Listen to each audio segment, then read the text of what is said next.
Well, good morning and welcome to another edition of Expert Alert. I'm your host, Jim Tabor, and this is where we have experts from different lines of businesses along the Gulf Coast sharing their information with us to help us make some right decisions in our lives, and especially when it comes to finances. We've had for the past almost a year now, every month, we've had Carrie and Jennifer Milligan of Strojny Financial that have been in the studio with us, sharing a lot of great tips as things that we can do to have a stronger financial situation and hopefully make some proper choices. And we started last month a series on things that you need to be doing right now to make sure that you're in good financial health by the end of the year. And we got through 4 out of 10.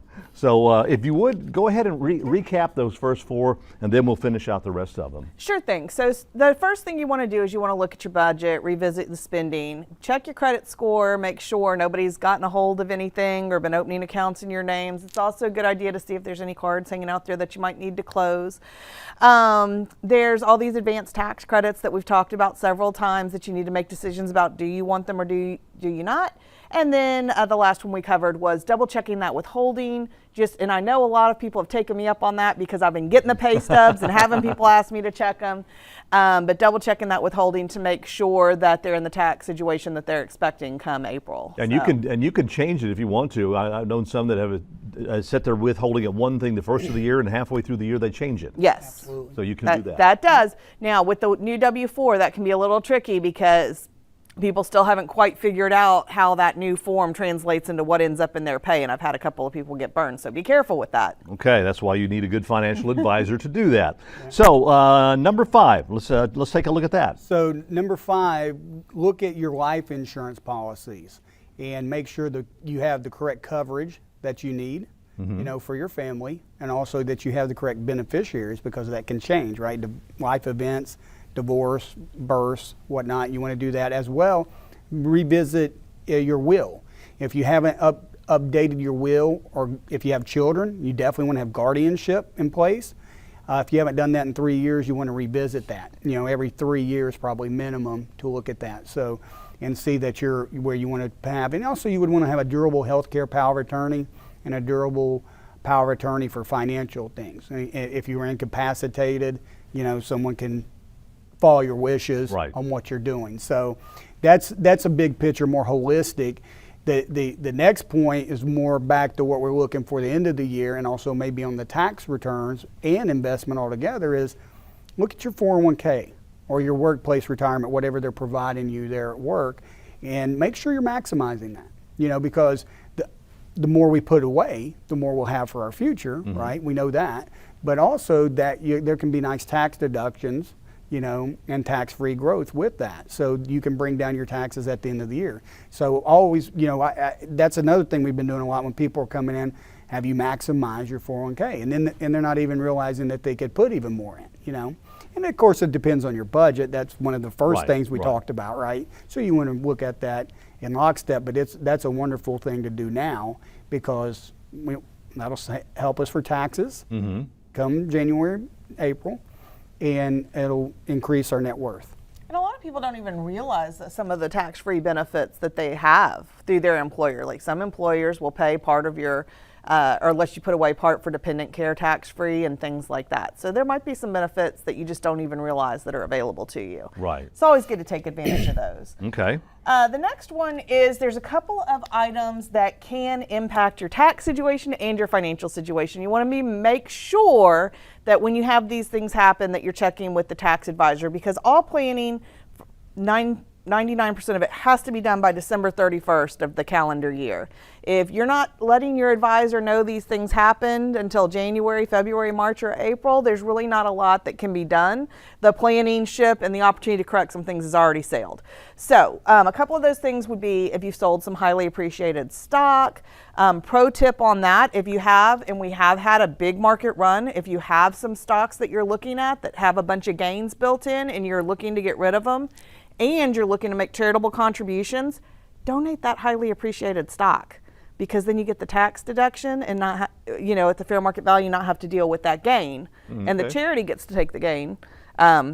tax-free. So that's a good way to look at that one. There's also tax loss harvesting. There's tax loss harvesting, where if you've got something that you want to sell that's got a big profit in it, you might want to look at some other things in your portfolio that are maybe down that you can get out of and offset that with. You got to watch your wash sale rules if you know what that is, but it's sort of outside the scope here. You know, if you've sold real estate, we just had a tax return come in that we were looking at that's got Yeah, and the 4 real estate or industry 5 is really big right now. Yes, Everybody is able to sell at huge profits. I know. That's going to come home to roost when we have to file these tax returns. So that's something else that you want to think about. What else did we say? if you're starting new businesses, Yes. because it's amazing to us. The pandemic has changed a lot of things in all our lives, Right. for better or for worse, obviously, across the world, not just the country. But, you know, some people take an early retirement. Some people want to spend more time with their family. Some people want to leave their day-to-day job and start businesses. And it's a incredible amount of accounting we're seeing coming in from new business startups. And so if you have a new business. A lot of businesses are starting online. Yes. Correct. Because they don't have to get out. Absolutely. And Quarantine. Yeah, so you want to come in if you're a small business and make sure that there's the income tax part, of course, and that you're handling that, but there's the accounting side and all the other taxes that go with it, the sales tax, the business licenses, the Secretary of State things you got to set up. So very critical to have that in mind, because we've had times where people come in and let's just say things weren't the way they should have been, and when it's in tax season, it's a little late, and so sometimes there's penalties and some other things. So that's very important right now. Another one is if you've made retirement distributions. We had some breaks last year that cushioned the blow of taking out retirement distributions, but some people may have spread some of those distributions out over 3 years, and now they've forgotten that they still got to pay 2/3 of that tax over the next 2 years, and we don't have those as to date. Those same provisions are not there, even though COVID is still ramping back up and those sorts of things. We don't have the same ability to spread out those distributions, so that could hurt at the end of the year. Okay. So also, if you skipped your required minimum distribution last year because you were allowed, don't forget to turn it back on this year, because the penalties on those required minimum distributions, if you miss them, is 50% of the tax that you would have had to pay. So they're pretty steep penalties. So those are just a couple of things. If I'm flipping the switch, it's like, oh yes, I did do that, now's the time. We still have 6 months to plan on how to offset some of those tax consequences. Okay, number 8. There's also, you can go right now with the amount, the rates are so cheap, right, with our mortgage rates out there and everything. And a lot of people probably have already refinanced at this point or whatnot, but go look at your rate and see if there's an opportunity to bring down the rate on your home, and if it makes sense overall, because we really want to look at how much it brings down your interest on the entire loan period. So it has to make sense and everything, but that's a really good way to basically build your net worth, because the liability will end up being less over time. Okay. So okay, I would say the number 9, the last, or not the last one, but number 9. As we're moving, this is mid-year into the fall. See your financial planner and tax advisor. And like us, for us, that's typically one and the same because we do both. Right. But you want to see them again. We're tying in financial planning, holistic type stuff, and then we're also tying in the tax stuff, and they all fit together because it's all about how much money you make, but it's also how much you keep. Right, so that's the tax saving, and then how much you can earn and build for your family's wealth. Okay, got about a minute left. Yep. Okay. So I would just tack on to that one with the financial advisor is your things may have happened in your life during this period of time where there's a change, and maybe your risk profile has changed and you need to be a little bit more growth oriented or a little bit more conservative for some reason. These are all things you want to revisit with your advisor at least once a year. The final one I would say is just sort of for fun. Look for some opportunities to build enjoyment into the rest of of the year. Some of us have some extra money floating around just because we haven't been able to go places and do things and take our normal trips and travel. I know, with this new variant, we don't know what the future holds, but get creative and try to figure out some ways, to build some enjoyment in for your mental health and stability and all those things, just because we've kind of been in a strange situation and it's not ending. So we need to figure out. We thought it was. But. Yeah, I was listening to a podcast yesterday that was recorded in March of 2020, and it was so interesting to hear. It was obvious the speaker thought we'd be done in a month or two, and here we are.